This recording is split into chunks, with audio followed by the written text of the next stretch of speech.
ஜெய ஜெய சங்கர ஹர ஹர சங்கர.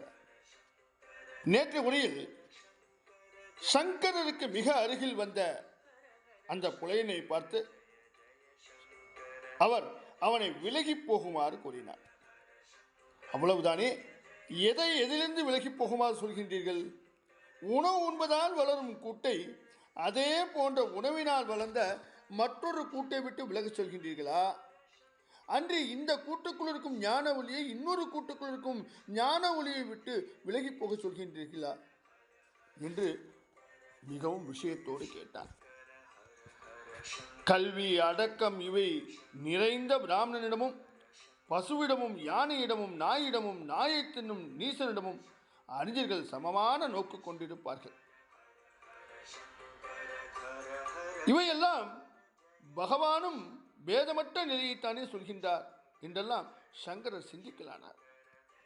சற்று நேரம் யோசித்தார். வந்தவன் சாதாரண ஆளில்லை என்பதை புரிந்து கொண்டார். அவன் பேசுவதை கேட்பதுதான் உத்தமம் என்ற முடிவோடு மௌனமாக நின்றார் என்று நேற்று உரையில் முடித்திருந்தோம் அல்லவா?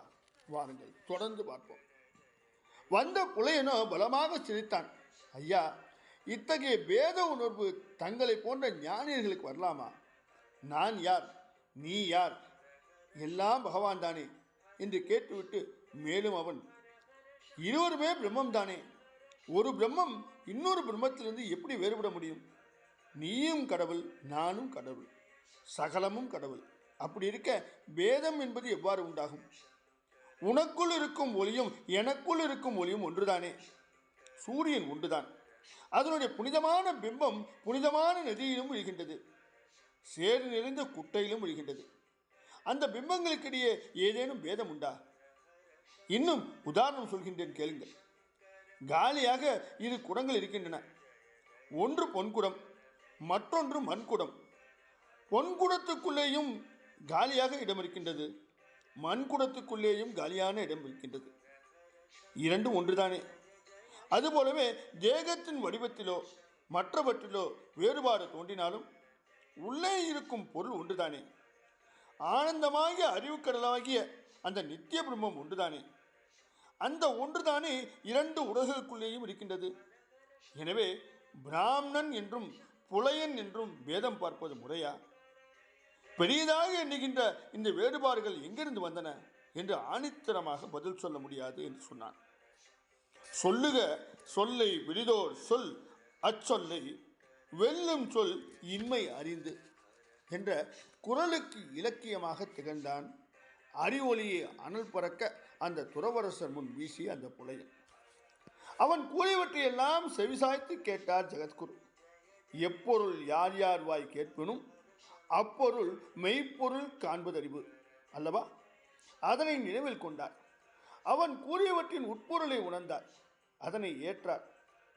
கதிரவன் காலூனி நிற்கும் அந்த காலை வேளையில் வேத அந்தணர்கள் முன்னிலையில் தம் சீடர் அருகே விளங்க உலகினர் எல்லாம் மனம் திருந்தி உய்யும்படியாக அந்த புலையனின் திருப்பாதங்களில் ஸ்ரீ சங்கர பாகவத் பாதர் விழுந்து வணங்கினார்.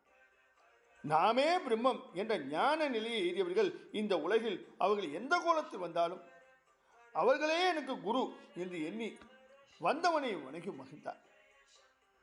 அங்கமெல்லாம் குறைந்த அழுகு தொழு நோயராய் ஆகுறித்து தின்றுழலும் புலையேனும் கங்கைவார் சடைக்கரந்தார்க்க அன்பராகில் அவர் கண்டீர் நாம் வணங்கும் கடவுளரே என்று அப்பர் பெருமான் கூறியது போல சங்கரர் அந்த புனையனை வணங்கி நிமிர்ந்தார்.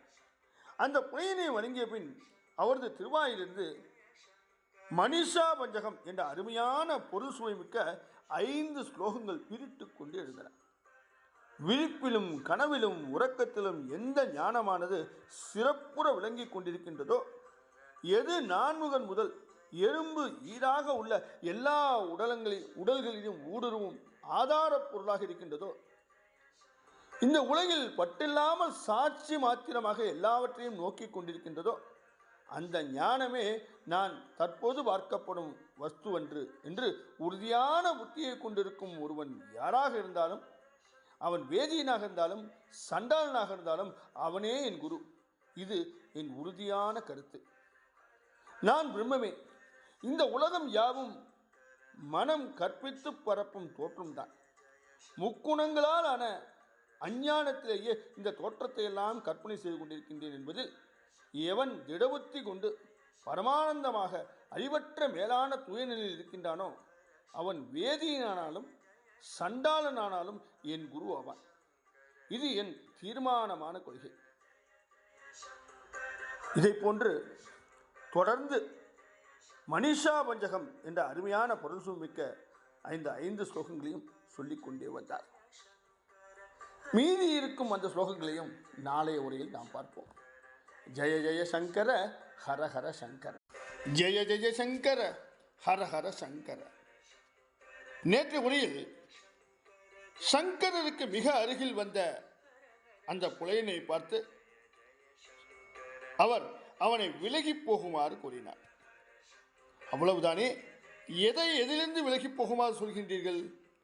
உணவு உண்பதால் வளரும் கூட்டை அதே போன்ற உணவினால் வளர்ந்த மற்றொரு கூட்டை விட்டு விலகச் சொல்கின்றீர்களா?